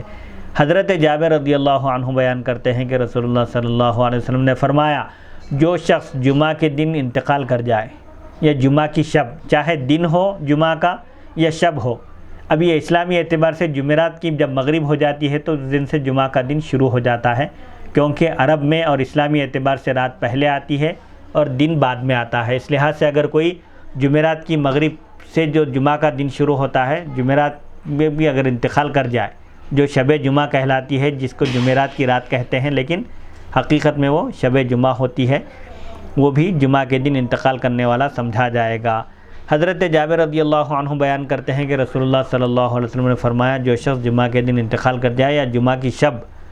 اس کو عذاب قبر سے محفوظ رکھا جاتا ہے اور وہ قیامت کے دن اس حال میں آئے گا کہ اس پر شہداء کی مہر ہوگی، یعنی اس کا شمار شہداء میں ہوگا، اس کے اوپر شہداء کا اسٹامپ لگا ہوا ہوگا۔ عمدہ کپڑوں میں کفن دینے کے متعلق احادیث شریفہ اور آثار صحابہ یعنی صحابہ کے اقوال، عمدہ کپڑے یعنی اچھے کپڑوں میں کفن دینے کے بارے میں اس حدیث میں مذکور ہے، بیان کیا گیا کہ حضرت ابوبکر رضی اللہ عنہ نے پرانے کپڑے میں کفن دینے کے لیے کہا اور فرمایا، زندہ آدمی کو مردے کی بنسبت یعنی مردے کے مقابلے میں زندہ آدمی کو نئے کپڑے کی زیادہ ضرورت ہے، لیکن دیگر احادیث اور آثار میں نئے اور اچھے کپڑوں میں کفن دینے کا ذکر کیا گیا ہے۔ حضرت ابن عباس رضی اللہ عنہما بیان کرتے ہیں کہ رسول اللہ صلی اللہ علیہ وسلم نے فرمایا، تم اپنے کپڑوں میں سے سفید کپڑے پہنو، یہ تمہارے بہترین کپڑے ہیں، اور انہی کپڑوں میں تم اپنے مردوں کو کفن دو۔ سفید لباس جنتیوں کا لباس قرار دیا گیا ہے، اسی لیے سفید کپڑے پہننے کی فضیلت آئی ہے۔ آپ صلی اللہ علیہ وسلم نے فرمایا کہ سفید کپڑے پہنو کیونکہ یہ بہترین کپڑے ہیں اور اسی میں اپنے مردوں کو کفن دو۔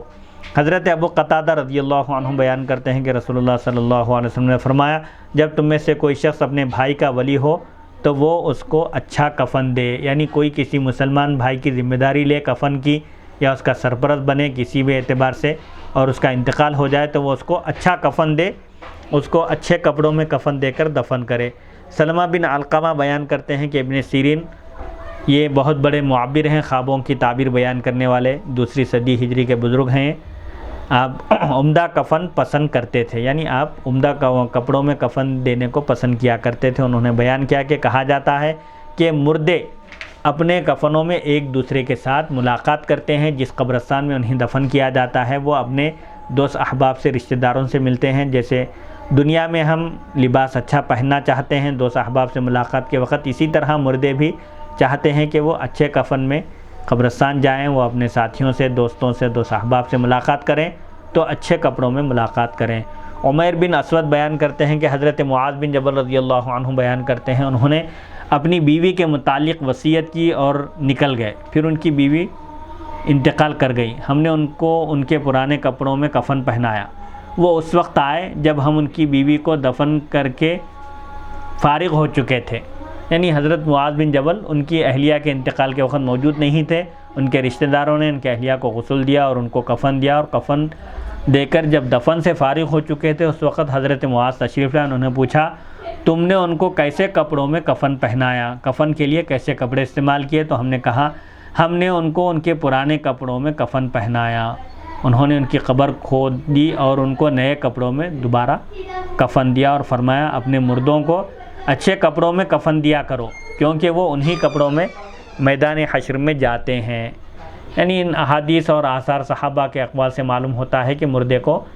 میسر ہو تو اچھے عمدہ کفن میں وائٹ ہی کپڑا ہونا چاہیے. عمدہ اور نفیس سے مراد یہ نہیں ہے کہ زرق برق والا لباس ہو بلکہ سفید لباس ہو، اچھا عمدہ کپڑا ہو،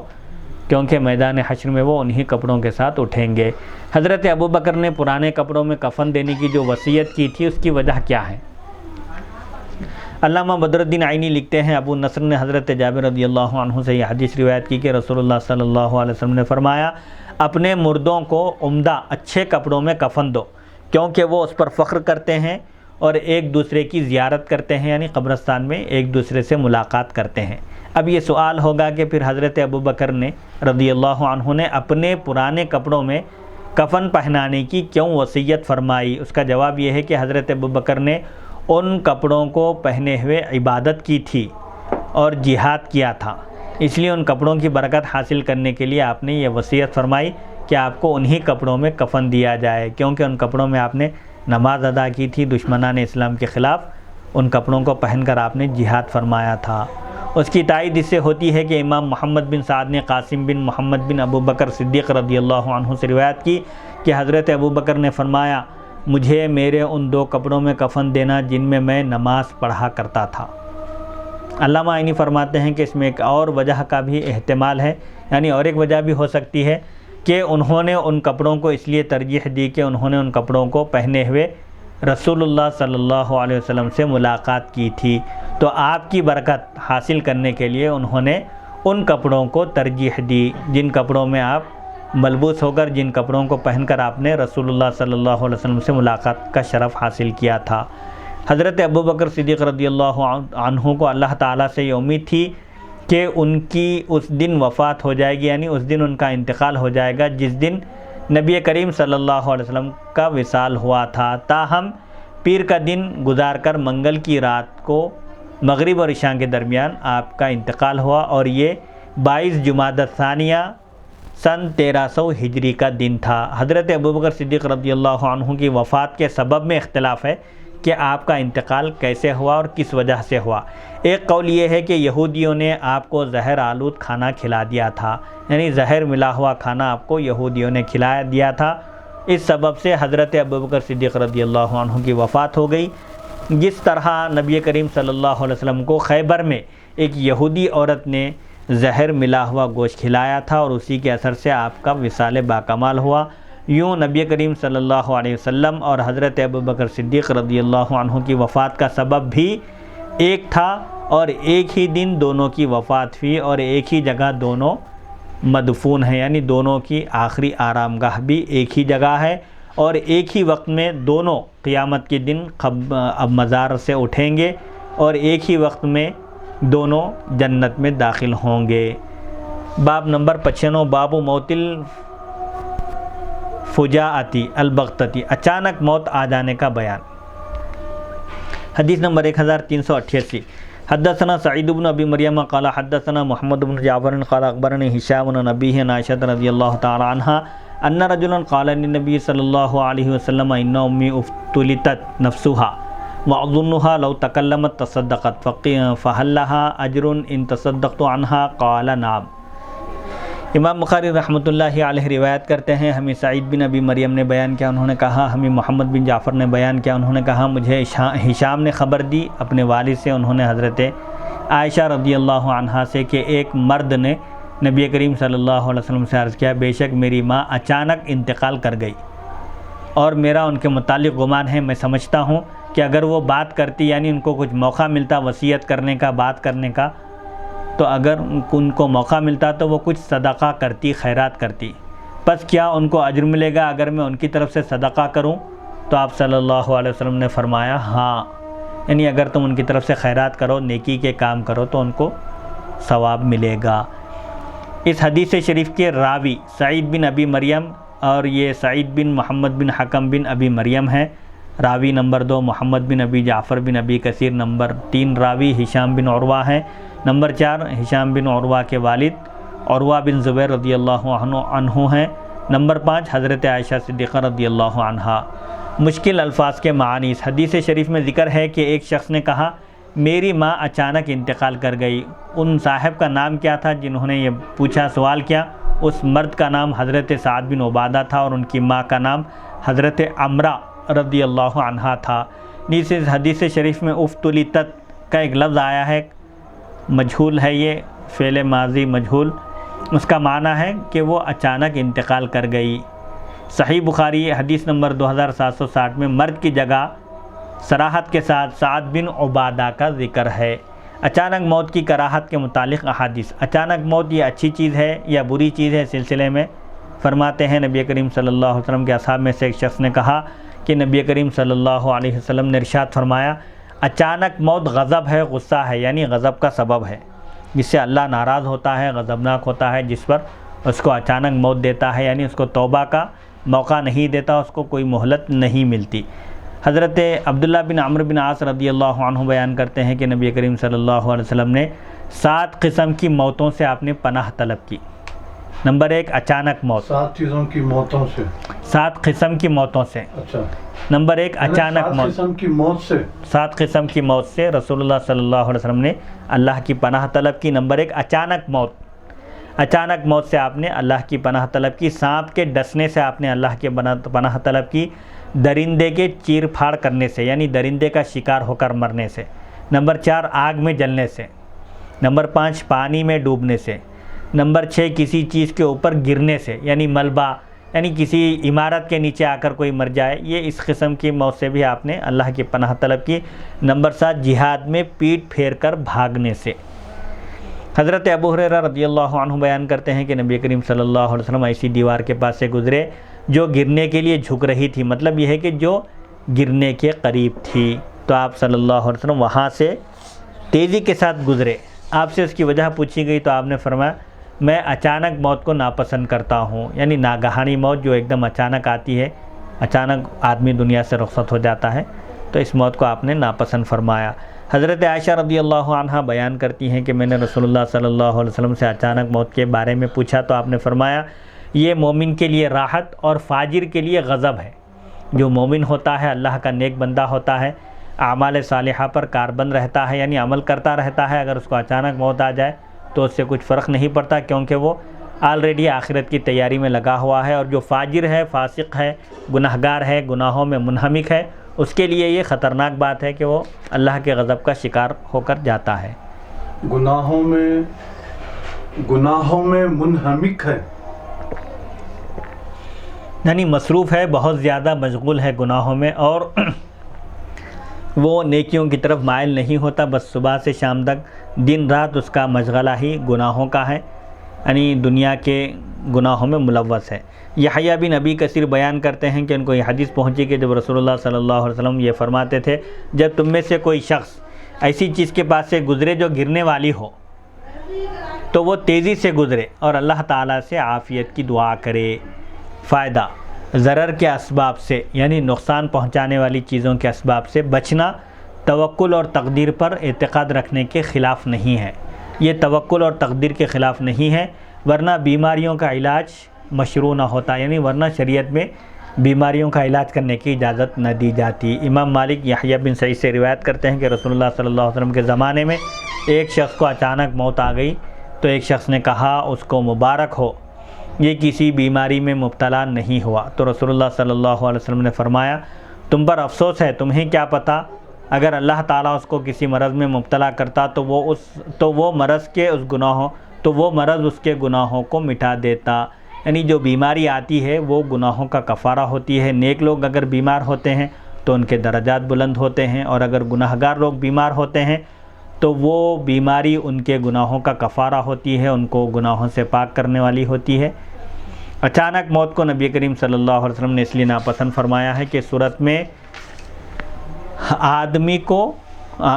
میں آدمی کوئی وصیت نہیں کر سکتا اور آخرت کی تیاری نہیں کر سکتا کہ اپنے گناہوں پر اللہ تعالیٰ سے استغفار کرے، مغفرت طلب کرے اور توبہ کرے، اور اس موقع پر جس قدر اعمال صالحہ کر سکتا ہو وہ کرے۔ یہ موقع اچانک جس کو موت آتی ہے اس کو نہیں ملتا۔ اگر کوئی بیمار ہوتا ہے اور اس کو اندازہ ہو جاتا ہے کہ میں اس بیماری میں رخصت ہو جاؤں گا تو وہ کم سے کم توبہ کرے گا، توبہ کرنے کا اس کو موقع ملے گا، اپنے گناہوں کی معافی چاہ سکے گا، اور اگر کچھ خیر خیرات کی اگر وصیت کر سکتا ہے تو اس کو کرنے کا موقع بھی ملے گا۔ ایصال ثواب کے متعلق احادیث، اس حدیث شریف میں ایصال ثواب کا بھی ثبوت ہے، اور ایصال ثواب کے متعلق دیگر احادیث حسب ذیل ہیں۔ حدیث نمبر 1، حضرت ابن عباس رضی اللہ عنہما بیان کرتے ہیں کہ حضرت سعد بن عبادہ رضی اللہ عنہ کی ماں کا انتقال ہو گیا۔ وہ اس وقت وہاں موجود نہیں تھے، پھر وہ نبی کریم صلی اللہ علیہ وسلم کے پاس آئے اور کہا یا رسول اللہ، میری ماں کا انتقال ہو گیا ہے اور میں اس وقت موجود نہیں تھا، اگر میں ان کی طرف سے کچھ صدقہ کروں تو کیا ان کو نفع پہنچے گا، فائدہ پہنچے گا، صدقے کا ثواب پہنچے گا؟ تو آپ نے فرمایا ہاں۔ انہوں نے کہا پس بے شک میں آپ کو گواہ کرتا ہوں کہ میرا مخراف نام کا کھجوروں کا باغ ان کی طرف سے صدقہ ہے۔ یعنی حضرت سعد بن عبادہ کی ملکیت میں ایک باغ تھا، انہوں نے اپنی والدہ کے ایصال ثواب کے لیے اس باغ کو آپ نے غریبوں کے لیے وقف کر دیا، صدقہ کر دیا۔ حدیث نمبر 2، حضرت ابن عباس رضی اللہ عنہما بیان کرتے ہیں کہ حضرت سعد بن عبادہ رضی اللہ عنہ نے رسول اللہ صلی اللہ علیہ وسلم سے سوال کیا کہ ان کی ماں انتقال کر چکی ہیں اور انہوں نے ایک نظر مانی ہوئی تھی۔ آپ نے فرمایا تم ان کی طرف سے ان کی نظر ادا کرو۔ یعنی ایک نظر مانی تھی جس کو پورا کرنا واجب تھا، لیکن وہ پورا نہیں کر سکی، زندگی وفا نہیں کی اور وہ انتقال کر گئی، تو اب میرے لیے کیا حکم ہے؟ تو آپ نے فرمایا کہ تم ان کی نظر پوری کرو۔ حدیث نمبر 3، حضرت عبداللہ بن عباس رضی اللہ عنہما بیان کرتے ہیں کہ حضرت فضل بن عباس سواری پر رسول اللہ صلی اللہ علیہ وسلم کے پیچھے بیٹھے ہوئے تھے۔ قبیلہ خثام کی ایک خاتون، ایک قبیلے کا نام ہے خثام کی ایک خاتون آئی تو حضرت فضل ان کی طرف دیکھنے لگے اور وہ عورت حضرت فضل کی طرف دیکھنے لگی۔ نبی کریم صلی اللہ علیہ وسلم نے حضرت فضل کے چہرے کو دوسری طرف پھیر دیا۔ اس خاتون نے کہا یا رسول اللہ، اللہ تعالیٰ اپنے بندوں پر حج کرنا فرض قرار دیا ہے اور میرے والد بہت بوڑھے ہیں، وہ سواری پر بیٹھنے کے قابل نہیں ہیں، سواری پر نہیں بیٹھ سکتے، کیا میں ان کی طرف سے حج ادا کروں؟ تو آپ نے فرمایا ہاں، تم ان کی طرف سے حج ادا کرو، اور یہ حجۃ الوداع کا موقع تھا۔ حدیث نمبر 4، حضرت ابن عباس رضی اللہ عنہما بیان کرتے ہیں کہ ایک شخص نبی کریم صلی اللہ علیہ وسلم کے پاس آیا اور کہا کہ میری بہن نے حج کرنے کی نظر مانی تھی، اب وہ انتقال کر چکی ہے اور وہ نظر پوری نہیں کر سکی اور انتقال کر گئی۔ تو نبی کریم صلی اللہ علیہ وسلم نے فرمایا اگر اس پر قرض ہوتا تو کیا تم اس کا قرض ادا کرتے؟ یعنی ایک مثال دے کر آپ نے سمجھایا کہ اگر کوئی انتقال کرنے والا انتقال کر جائے اور کسی کا قرض باقی ہو، حقوق العباد اگر اس کے ذمہ باقی ہو، کسی کا قرض اگر وہ چھوڑ کر مر جائے تو کیا تم اس کا قرض ادا نہیں کرتے؟ تو انہوں نے عرض کیا جی ہاں، یعنی اگر وہ قرض کسی کا باقی رہتا اگر کر جاتے تو ہم ان کا قرض ادا کر دیتے۔ تو آپ نے فرمایا اللہ کا قرض ادا کرو، وہ قرض کی ادائیگی کا زیادہ مستحق ہے، یعنی ان کے ذمے جو حقوق اللہ تھے اگر وہ کچھ چھوڑ کر گئے ہیں تو اس کو ادا کرو، یعنی آپ نے ان کو ان کی طرف سے حج بدل کرنے کا حکم دیا۔ حدیث نمبر 5، حضرت ابن عباس رضی اللہ عنہما بیان کرتے ہیں کہ ایک خاتون نبی کریم صلی اللہ علیہ وسلم کے پاس آئی اور انہوں نے کہا میری ماں نے حج کرنے کی نظر مانی تھی، پھر وہ حج کرنے سے پہلے انتقال کر گئی، آیا میں ان کی طرف سے حج ادا کروں یا نہیں؟ تو آپ نے فرمایا ہاں، تم ان کی طرف سے حج ادا کرو۔ پھر آپ نے ان کو سمجھانے کے لیے بتایا کیا یہ بتاؤ کہ اگر تمہاری ماں پر قرض ہوتا تو کیا تم اس قرض کو ادا کرتی؟ تو انہوں نے کہا جی ہاں۔ تو آپ نے فرمایا پھر تم اللہ کا قرض ادا کرو، کیونکہ اللہ اس بات کا زیادہ حقدار ہے کہ اس سے کیا ہوا وعدہ پورا کیا جائے۔ حدیث نمبر 6، حضرت عائشہ صدیقہ رضی اللہ عنہ بیان کرتی ہیں کہ رسول اللہ صلی اللہ علیہ وسلم نے ایک سینگوں والے مینڈھے کو لانے کا حکم دیا۔ وہ مینڈھا لایا گیا تاکہ آپ اس کی قربانی کریں۔ پھر آپ نے فرمایا اے عائشہ چھری لاؤ، پھر فرمایا چھری کو پتھر سے تیز کرو۔ انہوں نے اس چھری کی دھار تیز کی، پھر آپ نے اس چھری کو پکڑ کر اس مینڈھے کو گرایا، پھر اس کو ذبح کرنے لگے۔ پھر یہ دعا کی بسم اللہ، اے اللہ اس کو محمد اور آل محمد اور امت محمد کی طرف سے قبول فرما۔ پھر اس کو قربان کر دیا، یعنی اس جانور کو آپ نے ذبح کر دیا۔ اس سے بھی ایصال ثواب کا ثبوت ملتا ہے کہ حضور اکرم صلی اللہ علیہ وسلم نے اپنی پوری امت کی طرف سے آپ نے قربانی دی تاکہ امت کو بھی قربانی کا ثواب ملے۔ ابو کو بنا کے لاؤ۔ امام احمد نے اس حدیث کو 3 مختلف سندوں کے ساتھ روایت کیا ہے، اور ان سندوں کے ساتھ یہ حدیث صحیح لغیرہ ہی ہے۔ شارح علامہ غلام رسول سعیدی صاحب رحمۃ اللہ علیہ فرماتے ہیں، ہم نے اپنی تفسیر تبیان القرآن جلد 11 میں ایصال ثواب کی بحث سورہ نجم آیت نمبر 39 کی تفسیر میں کی ہے۔ وَأَن لَيْسَ لِلْإِنسَانِ إِلَّا مَا سَعَىٰ کہ انسان کے لیے وہی ہے جو اس نے کوشش کی، یعنی جو کوشش کرے گا اس کو ہی اس کا پھل ملے گا۔ اس آیت کی تفسیر میں آپ نے ایصال ثواب کی مکمل بحث سپرد قلم کی ہے۔ یہ بہت مفصل بحث ہے، اور صفحہ نمبر 532 سے 566 میں یہ بحث کئی صفحات پر پھیلی ہوئی ہے۔ ایصال ثواب میں فقہا کے مسالک، علامہ نووی رحمۃ اللہ علیہ لکھتے ہیں اس حدیث میں اس بات کا ثبوت ہے کہ میت کی طرف سے صدقہ کرنے کا ثواب میت کو پہنچتا ہے، اور میت کو اس سے فائدہ ہوتا ہے، اور اس پر علماء کا اتفاق ہے۔ اسی طرح اس پر بھی اتفاق ہے کہ میت کے لیے جو دعا کی جائے اور میت کی طرف سے جو قرض ادا کیا جائے اس سے میت کو فائدہ پہنچتا ہے، اور اس کے ثبوت میں قرآن مجید اور احادیث شریفہ کے نصوص یعنی عبارتیں ہیں۔ اسی طرح میت کی طرف سے فرض اور نفل حج کرنا بھی درست ہے۔ ہمارے اصحاب یعنی شوافیہ کی ایک جماعت نے اور امام احمد بن حنبل رحمۃ اللہ علیہ نے فرمایا کہ قرآن مجید کی تلاوت کا ثواب بھی میت کو پہنچتا ہے۔ جب کوئی شخص انتقال کر جائے اور اس پر روزے ہوں تو اس کی طرف سے روزے رکھنے میں اختلاف ہے، یعنی اگر انتقال کرنے والے شخص کے ذمے اگر کچھ روزے باقی تھے تو کیا ان روزوں کی قضا ان روزوں کو دوسرے اس کی طرف سے ادا کیا جا سکتا ہے یا نہیں، اس سلسلے میں اختلاف ہے۔ اور راجح قول یہ ہے، ترجیح دیا ہوا قول یہ ہے کہ وہ بھی صحیح ہے، یعنی کسی میت کے ذمے اگر روزے باقی ہوں تو کوئی دوسرا شخص اس کی طرف سے روزے رکھ سکتا ہے۔ لیکن فقہائے احناف کے نزدیک روزوں کا اور دیگر عبادات بدنیہ کا ثواب نہیں پہنچتا۔ عبادت کی 2 قسمیں ہیں، عبادت بدنیہ، عبادت مالیہ۔ عبادت بدنیہ جیسے نماز اور روزہ ہے، عبادت مالیہ زکوٰۃ ہے، اور حج عبادت بدنیہ اور عبادت مالیہ دونوں کے مجموعے کا نام ہے۔ اسی لیے حج کے بارے میں علماء فرماتے ہیں کہ حج بدل کیا جا سکتا ہے، زکوٰۃ بھی دوسرے کی طرف سے ادا کی جا سکتی ہے، یعنی عبادات مالیہ میں نیابت جائز ہے، عبادات بدنیہ میں نیابت جائز نہیں ہے، یعنی دوسرے کی طرف سے ہم زکوٰۃ دے سکتے ہیں لیکن دوسرے کی طرف سے نماز ہم اس کی نہیں پڑھ سکتے، اس کی طرف سے روزہ نہیں رکھ سکتے، البتہ اس کی طرف سے حج کر سکتے ہیں، اس کی طرف سے زکوٰۃ دے سکتے ہیں، اس کی طرف سے اس کی نظر کو پورا کر سکتے ہیں، اور باقی عبادات بدنیہ کا ثواب نہیں پہنچتا۔ اور امام احمد کے نزدیک تمام عبادات کا ثواب پہنچتا ہے، چاہے وہ عبادات مالیہ ہو یا عبادات بدنیہ ہو۔ علامہ عینی لکھتے ہیں اس حدیث سے معلوم ہوا کہ میت کی طرف سے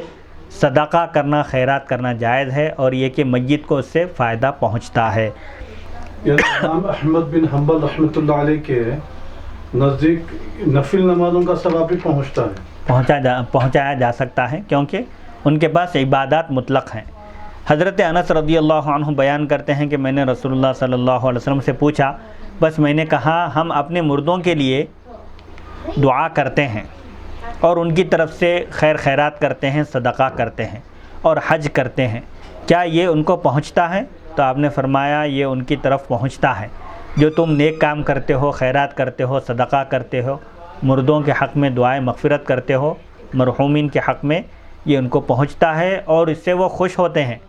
جیسے تم میں سے کوئی شخص ہدیے سے، گفٹ سے، تحفے سے خوش ہوتا ہے، اسی طرح مرحومین بھی تمہارے ایصال ثواب سے خوش ہوتے ہیں۔ عمدۃ القاری جلد 8 صفحہ 320۔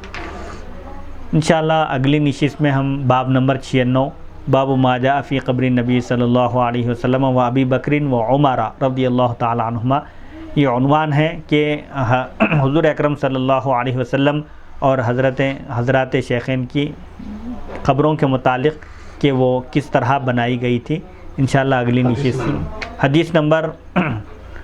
1349 سے اگلی نشست کا آغاز ہوگا۔ آج کی نشست کا اختتام حدیث نمبر 1389 ہاں 1389 سے انشاءاللہ اگلی نشست کا آغاز ہوگا۔ اللہ تعالی ہم سب کو سننے اور سنانے سے زیادہ احکام شریعت پر عمل کرنے کی توفیق عطا فرمائے، اور تمام عالم اسلام کے مسلمانوں کی جان و مال، عزت اور آبرو کی حفاظت فرمائے، اور خاص طور پر ہماری اس ریکارڈنگ کے ڈائریکٹر مولانا سید عبدالواسع حسینی بخاری چشتی صاحب کو بھی صحت و عافیت سے سرفراز فرمائے، اور ان کے اہل و عیال اور ان کے اہل خانہ کو سب کو صحت و عافیت سے رکھے، اور سب کے ساتھ فضل اور کرم کا معاملہ فرمائے، اور ان سب کے جائز مقاصد میں اور جائز کاموں میں ان کے کامیابی عطا فرما۔ وصلی اللہ تعالی علی خیر خلقہ سیدنا محمد و آلہ و صحبہ اجمعین، الحمد للہ رب العالمین۔